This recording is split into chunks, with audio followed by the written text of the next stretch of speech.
കോട്ടയം ജില്ലയിലെ ഏറ്റവും ശക്തമായ മത്സരം നടക്കുന്ന മണ്ഡലങ്ങളിൽ ഒന്ന് തന്നെ എന്ന് ആദ്യമേ തന്നെ വിശേഷിപ്പിക്കപ്പെട്ട മണ്ഡലമാണ് പൂഞ്ഞാർ മണ്ഡലം. ഇവിടെ ദീർഘകാലം MLA ആയിരുന്നു. എന്നാൽ 2021 തെരഞ്ഞെടുപ്പിൽ ചെറിയ ഭൂരിപക്ഷത്തിൽ മണ്ഡലം കൈവിട്ടുപോയ ഒരു ആളാണ് എന്നോടൊപ്പം ഉള്ളത്. മറ്റാരുമല്ല, BJPയുടെ ദേശീയ കൗൺസിൽ അംഗവും പൂഞ്ഞാറിൻ്റെ മുൻ MLAയുമായ ശ്രീ PC ജോർജാണ്.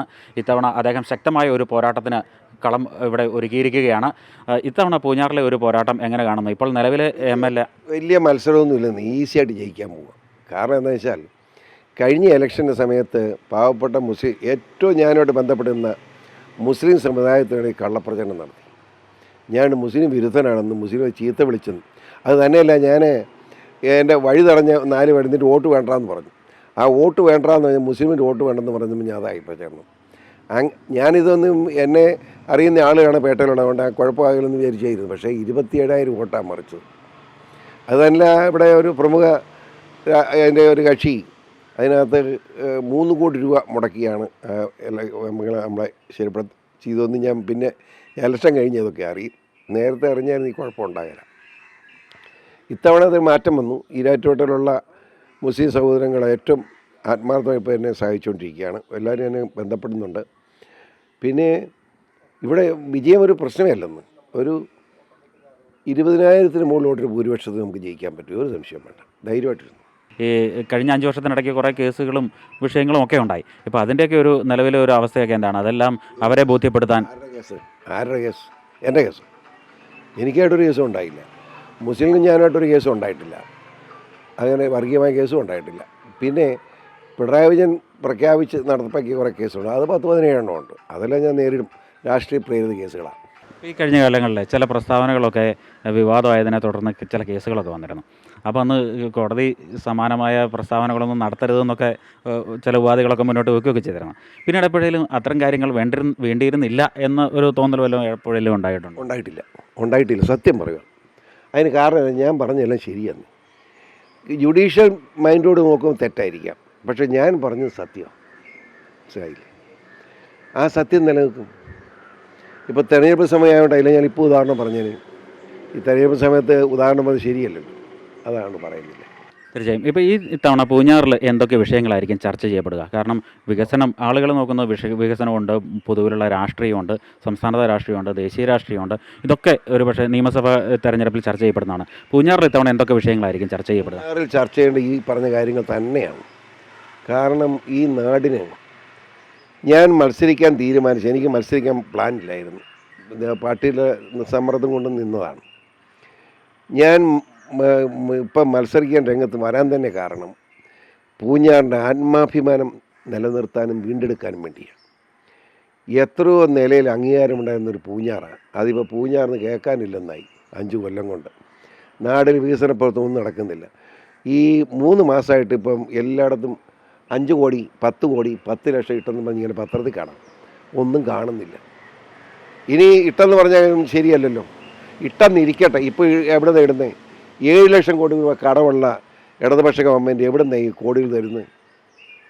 എല്ലാം മുടിഞ്ഞു കിടക്കില്ലേ ഇവിടെ. ഈരാറ്റയുടെ വാഗമനോട് ഇവിടെ ടൂറിസത്തിലൂടെ ഇനി ജീവിക്കാൻ പറ്റും. ഇവിടെ എത്രയോ ചെറുപ്പക്കാർ ഇവിടം വിട്ട് ദുബായ് മസ്കറ്റ് ഉൾപ്പെടെ പോയി ജീവിക്കാൻ വേണ്ടി ഇവിടെ നാട് വിട്ട് പോയതാണ്. ആ കുഞ്ഞുങ്ങളെ മുഴുവൻ തിരികെ കൊണ്ടുവരണമെങ്കിൽ ഇവിടെ തൊഴിലവസരം സൃഷ്ടിക്കണം. മുഴുവൻ സ്ഥലത്തും കാട്ടുപന്നിയുടെയും കാട്ടുപോത്തിൻ്റെയും പുലി പിടിക്കുക. നമ്മുടെ ഈ കോരത്തോട്, എരുമേലി, പാറത്തോട്, മുണ്ടക്ക ഈ മേഖലയിൽ കാട്ടുപന്നി ഉൾപ്പെടെയുള്ള വന്യമൃഗങ്ങളുടെ ശല്യം ഭയങ്കര രൂക്ഷമാണ്. പട്ടിയെല്ലാം വഴികളാണെന്ന് കടിക്കുകയാണല്ലോ. അത് ഈ നേരം വഴി അടിച്ചു കൊള്ളണമെന്ന അഭിപ്രായക്കാരനായി. അതുപോലെ തന്നെ ഈ കാട്ടുമൃഗങ്ങൾ വന്നിരിക്കുന്നത് എവിടെ പോയി നിൽക്കും? ഈ തദ്ദേശ തെരഞ്ഞെടുപ്പിൽ പൂഞ്ഞാറ് ശ്രദ്ധിക്കപ്പെട്ട ഒരു മണ്ഡലമായി തന്നെ മാറിയിരുന്നു. കഴിഞ്ഞ തവണ PC ജോർജ് നിന്നത് ഒരു സ്വതന്ത്ര സ്ഥാനാർത്ഥിയായിട്ടാണ് മത്സരിച്ചത്. പക്ഷേ ഇത്തവണ ഒരു മുന്നണി സ്ഥാനാർത്ഥിയായിട്ട് തന്നെ നിന്ന് മത്സരിക്കുന്നു. അപ്പോൾ എത്രത്തോളം മാറ്റം കാണുന്നുണ്ട്? സ്വതന്ത്ര സ്ഥാനാർത്ഥിയായിട്ട് നിന്നപ്പം എൻ്റെ വർക്കേഴ്സ് ഇല്ലാതെ തന്നെ ഞാൻ വോട്ട് ചെയ്ത് തന്നെ ജയിപ്പിച്ചതാണ്. ഈ പ്രാവശ്യം 218 ബൂത്തിലും BJPയുടെ ഒറിജിനൽ നേതാക്കന്മാർ തന്നെ ബൂത്ത് കമ്മിറ്റിയുണ്ട്. അപ്പം വർക്ക് നടക്കും. വളരെ ഈസിയായിട്ട് ജയിക്കാൻ പറ്റും. ഇപ്പം നമ്മൾ സംസ്ഥാനത്ത് മൊത്തത്തിൽ ഒരു രാഷ്ട്രീയം കൂടി ഒന്ന് പരിഗണിക്കുകയാണെങ്കിൽ മൊത്തത്തിലുള്ള ഒരു ട്രെൻഡ് എങ്ങനെ കാണുന്നു? ഒരു കാര്യം ഞാൻ പറയാം. ഞാൻ കൂടുതൽ ചോദിച്ചാൽ പറയാൻ പറ്റില്ല, ഇലക്ഷൻ സമയമാണ്. ഈ തെരഞ്ഞെടുപ്പിൽ നിർണായകമായ ശക്തിയായി നിയമസഭയ്ക്കകത്ത് BJP ഉണ്ടാവും. ആരും ഭരിക്കുകയില്ല. ഈ നിയമസഭാ തെരഞ്ഞെടുപ്പ് കഴിയുമ്പം ഞങ്ങളില്ലാതെ ആർക്കും ഭരിക്കാൻ പറ്റില്ല. ഞങ്ങൾ ആരെയും പിന്തുണയ്ക്കാൻ ഉദ്ദേശിക്കുന്നില്ല.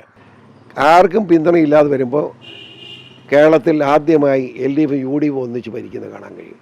അവരൊരു മുന്നണിയാകുന്ന കാണാനുള്ള അവസരം ദൈവാനുഗ്രഹം കൊണ്ട് ഈ തെരഞ്ഞെടുപ്പ് ശേഷം ഉണ്ടാവും. ഈ തൊട്ടടുത്ത മണ്ഡലം പാലായിൽ മകൻ ഷോൺ ജോർജ് ഉണ്ട്. പാലാൻ്റെ മകൻ ഷോണാ മത്സരിക്കുക. അവൻ ജയിച്ചു കഴിഞ്ഞു. നല്ല പുരുഷ ജയിക്കും.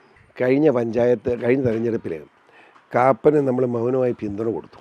കാരണം 6 പഞ്ചായത്തിൻ്റെതാണല്ലോ. പിന്നെ മീനച്ചി പഞ്ചായത്ത്, പിന്നെ അതിലേക്കുള്ള അതൊക്കെ നമ്മളായിട്ട് ബന്ധപ്പെട്ട പഞ്ചായത്തുകളാണ്. അതുകൊണ്ടാണ് പിന്തുണ കൊടുത്തത്. ആ പിന്തുണയോട് വലിയ ഭൂരിപക്ഷം മേടിച്ചിട്ടുണ്ട്. പക്ഷേ ആ ഭൂരിപക്ഷം അവിഹിതമായി നേടിയതായിട്ടാണ് കാപ്പന് തോന്നിയത്. മനസ്സിലായില്ലേ? കാപ്പൻ്റെ സ്വഭാവത്തിൽ പിന്നെ സ്ഥാനാർത്ഥിയെ മോശമാക്കാൻ ആഗ്രഹിക്കാമെന്ന് മറ്റു പറയുന്നില്ല. അത് പാലായി പോയി നിങ്ങൾ അന്വേഷിക്കൂ. കാപ്പന് മനുഷ്യന് വോട്ട് ചെയ്യല. വേറെ ആർക്ക് വോട്ട് ചെയ്യും? മാണി സാറിനെ കാലുവാരിയ സാറിൻ്റെ മകൻ വോട്ട് കൊടുക്കുമോ? മാണിക്കാർ വോട്ട് ചെയ്യല. ഇപ്പോൾ ഈ PC ജോർജിൻ്റെ വോട്ടുകൾ പാലാ മണ്ഡലത്തിൽ PC ജോർജിൻ്റെ കയ്യിലുള്ള വോട്ടുകൾ കഴിഞ്ഞ തവണ മാണി സി കാപ്പന് കൊടുത്തെങ്കിൽ ഇത്തവണ ഷോൺ ജോർജ് അവിടെ മത്സരിക്കാൻ ഇറങ്ങുമ്പോൾ അത് ഏറ്റവും വലിയ തിരിച്ചടി ഉണ്ടാകുന്ന മാണി സി കാപ്പനായിരിക്കും.